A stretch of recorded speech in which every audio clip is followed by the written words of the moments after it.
Well, welcome to Hacienda Chenche de los Torres. We don't have an exact date for the hacienda, but the best we can calculate is the beginning of the 1800s. It was the construction. This one has been completely restored. It was left in the 1950s almost derelict, and everything is back to its original condition. The faux brickwork of the facade, this special tile floor, which was used for carriage entrances because it's non-slip and it's hard wearing, are all original features, as are the woodwork that you'll see inside the house. Okay, we come first into the formal living room of the hacienda. This has been furnished not with original pieces, but with pieces that were brought from New York, many of which were restored here in the area, as we've got excellent carpenters who understand the techniques that are needed. In this room, the floor is original. All of the beautiful doors and windows are original to the hacienda and had to be, again, completely restored by the local carpenters. The stenciling on the walls was revealed when they began the restoration work on the hacienda and is original, but most of it had been destroyed with time and weather, so had to be hand painted to bring back the original look of this room, which I think is quite spectacular. Over here, one particularly nice piece of furniture is the old organ. Again, it was brought from New York, but is perfectly suited to the hacienda period. And here we're in the original dining room of the hacienda. The furnishings are actually new and built here in Yucatan. This beautiful table is local hardwoods, again from our local carpenters. In this room, again, the roof had fallen in completely and had to be totally rebuilt, using as much as possible original beams where they were still usable and with a few new beams added. The stenciling is especially interesting and especially pretty. Again, it had to be all hand painted and restored from the original decorations of the dining room. And the floor is the original floor. Okay, here we're in the original kitchen of the hacienda. We know it was the original kitchen because although the ceiling didn't exist, there was a range built along here which would have been for cooking with wood. That had to be taken out, of course, because the kitchen is now modern and functional. On this side of the kitchen, you can see the beautiful campana, which is actually not original to the hacienda, but was added. Many haciendas did have these because they were great for taking the hot air from the cooking to the outside. This beautiful terrace is one of the special features of Chenche de los Torres. It's much wider and much more spacious than you find on the average hacienda in Yucatan. And it was the perfect place for the owner to sit with his guests, looking out over the pastures and parading his beautiful animals. He would have had a great collection of horses, maybe some prize cattle that he would bring out and have his grooms show while he was here with his guests. Here in the terrace, beautiful stenciling, which again has been hand retouched. It was all originally restored from the original. But and it looks old, but that's the Yucatan climate because nothing here lasts very long. And after 3 or 4 years, everything has to be repainted. And here we are in the bedroom wing of the hacienda. This is the master bedroom. The tile floor in here is not original. It's new tile, but it was made with using the techniques of the original tile. Fortunately for us in this area, there are still people that have the molds, have the techniques, and can do beautiful carpet tile that matches the old hacienda style. In this room and in the bathroom, again, you have really spectacular stenciling. And let's go on and I'll show you the bathroom wing.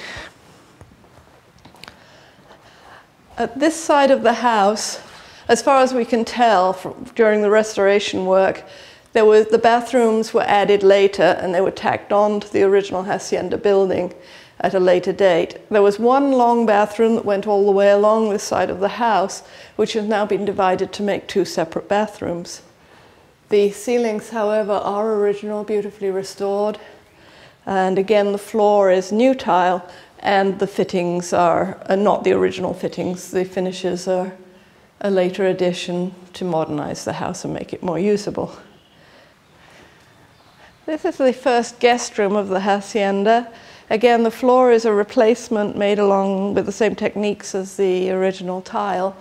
Spectacular stenciling in this room, and a bathroom that was made by dividing the old bathroom into two, and now has a lovely modern finish to it and is everything one could want of a modern bathroom. From here, there's a parlor which opens into the room where we started. This little parlor was a less formal room and was probably a music room. And we think so because if you look at the details of the stenciling, there's a lyre that's featured in the center of each wall. And there's a beautiful chandelier, which again is not original to the house. It's one of the owner's pride and joy features. The floor in this room, when they began the restoration work, was dirt with a very thin tile on top of it, which had to be totally taken out. Most of it was broken, so this is a replacement tile floor.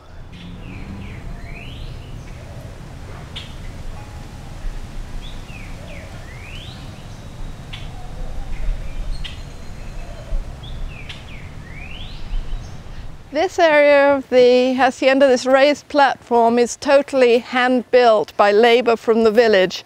Everybody had to give a day a week to bring rubble and rock to build up this entire area, about 2.5 meters approximately deep. This was because it's the area where we have the well for the hacienda. It was a hand-dug well that brings water that serves for the orchards and serves for the house. And it would have been originally a wooden mechanism that was driven by an ox or a horse going round and round and round to pump the water. And the water from the Noria filled a huge tank here that was served for the orchards, which we're going to see in a minute. Well, we now have a beautiful swimming pool. This entire area where there's cement and where the hammocks are was one huge tank that was filled with water from the Noria and ran out through stone canals or caños, which we're going to see in a minute, and served to water probably around about 2 hectares of fruit trees and fruit and growing vegetables that would have been for the hacienda consumption. Okay, here we are in the hacienda gardens. Behind me are the channels that carry the water through all of the orchards, and there were little gates which would be opened, little sluice gates would be opened for the individual trees in the individual areas as the water flowed through the system. In a hacienda orchard you'll find a lot of fruits that you recognize, orange and mandarin and so on, and many that you won't. This tree is a sweet lemon, which I haven't tried yet, but they tell me is just like, it's sort of like a mandarin orange to eat. You peel it and eat it the same way, but when it's green. Okay, the hacienda was much more than just a house. It was really a working village where all of the local Maya were made, at the time when they could do it, were made to come and live around the hacienda. And you'll see many old houses belonging to the Mayan workers. It would have its own shops, it would have its own chapel. And we have a beautiful example here at Chenche of a hacienda chapel that's been restored. It was left in the 1950s to fall into ruins, but it's been beautifully put back together. We even have some of the original saints which have been taken away and which are sacred to the village still. Now, of course, the village doesn't use this chapel. They have an alternative one built in another part of the village.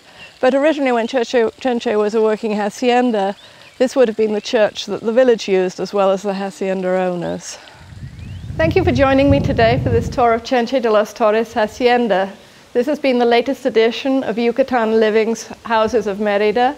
I'm Jen Lytle, owner and broker of Tierra Yucatan Real Estate, and I look forward very much to giving you another tour soon.